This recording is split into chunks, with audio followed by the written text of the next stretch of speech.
बिस्मिल्लाहिर्रहमानिर्रहीम अस्सलातु वस्सलामु अलैका या सय्यदी या रसूलल्लाह व अला आलिका व अस्हाबिका या सय्यदी या खातमन नबिय्यीन।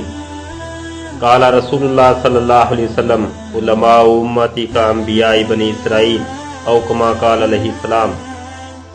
फरमाया मेरी उम्मत के जो उलमा हैं बनी इसराइल के अंबिया की तरह है। अल्लाह पाक की एक सिफत है अल आलिम। आलिम होना मेरे अल्लाह की सिफत है। इल्म की बड़ी शान है, बड़ी कदर है। जो आलिम होता है वो चाहे किसी भी मजहब का क्यों ना हो, वो आलिम दूसरे लोगों में से मुमताज होता है, क्योंकि उसके पास उस मजहब का इल्म होता है। वो दूसरे लोगों से मुमताज होता है और उसकी कदर व मंजिलत होती है। और जब बात आती है इस्लाम की, तो इस्लाम का इल्म रखने वाले जो लोग हैं, जिनके सीनों के अंदर, दिमागों के अंदर कुरान और हदीस का इल्म है, उनकी शान फिर अल्लाह खुद बयान करता है। कुरान पाक की 10 आयात और 10 अहादीस, जिसके अंदर उलमा की शान को अवाम के सामने खोल खोल के बताया गया है कि उलमा की कितनी शान है। यकीन माने यहां पर मैं एक बात करूंगा कि मेरा अपना ही एक मेरा स्टाइल है, मेरा अपना ही एक ज़ाविया निगाह है। मुसलमानों के जितने भी मसालक हैं, मकातबे फिक्र हैं, मैं तमामी मसालक और मकातबे फिक्र के उलमा की कदर करता हूं। एज ए आलिम कि उनके सीनों के अंदर इल्म है। नजरियाती इख्तलाफात तो होते हैं, कोई बड़ी बात नहीं है, वो तो है, लेकिन वो है तो आलिम ना।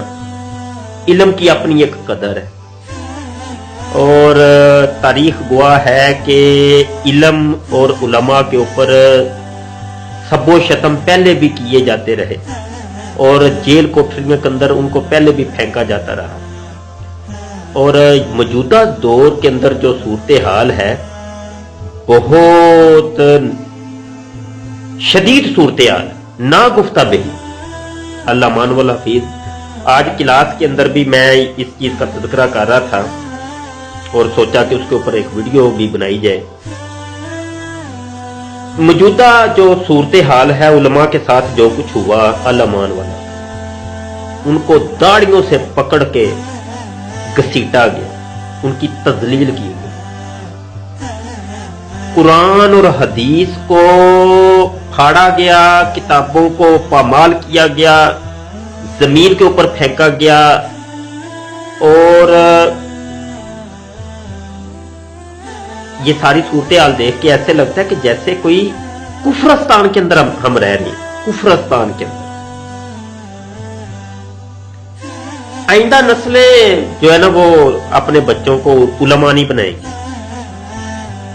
उनके सामने ये एक तारीख दोहराई गई है, ये एक तारीख ये बन गई है कि देखो उलमा की ये कदर होती है। कोई मां भी अपने बच्चे को आलिम नहीं बनाएगी।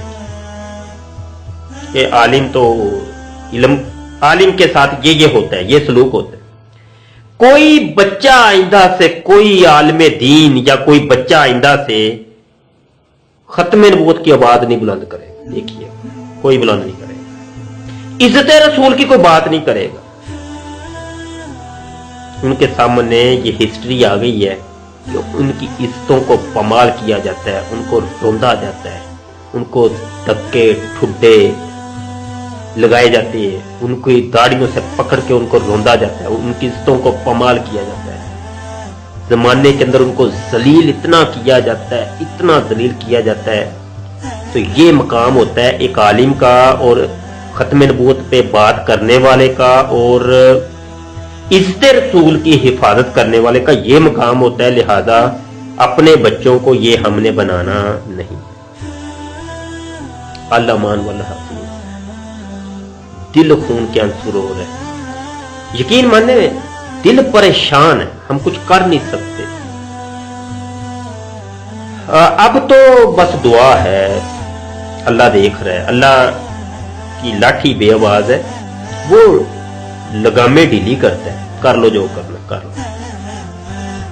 और फिर जब उसकी पकड़ आती है तो बड़ी सख्त पकड़ होती है। डरना चाहिए अल्लाह पाक से कि ताकत और कुव्वत जब तुम्हारे पास आई है तो उसका गलत इस्तेमाल ना करो। आलिम आलिम होता है, इल्म की बड़ी कदर है, इल्म की कदर कीजिए, आलिम की कदर कीजिए, उसको जलील मत कीजिए। सिर्फ आलिम का ये कसूर हो गया कि वो ये कहता है कि गुस्ताखों को फांसी दे दो। ये जो गुस्ताख है इन्होंने आखिर गुस्ताखी की तो की क्यों मेरे आका की? मेरे आका की इज्जत का मसला है, उसका ये कसूर हो गया कि वो कुरान और हदीस की बात करता है, उसका ये कसूर हो गया कि वो मेरे आका सल्लल्लाहु अलैहि वसल्लम से इश्क रखता है, प्यार रखता है, मोहब्बत रखता है, उसका ये कसूर हो गया। आलिम की कदर कीजिए, इल्म की कदर कीजिए। बहुत शुक्रिया। अस्सलाम वालेकुम।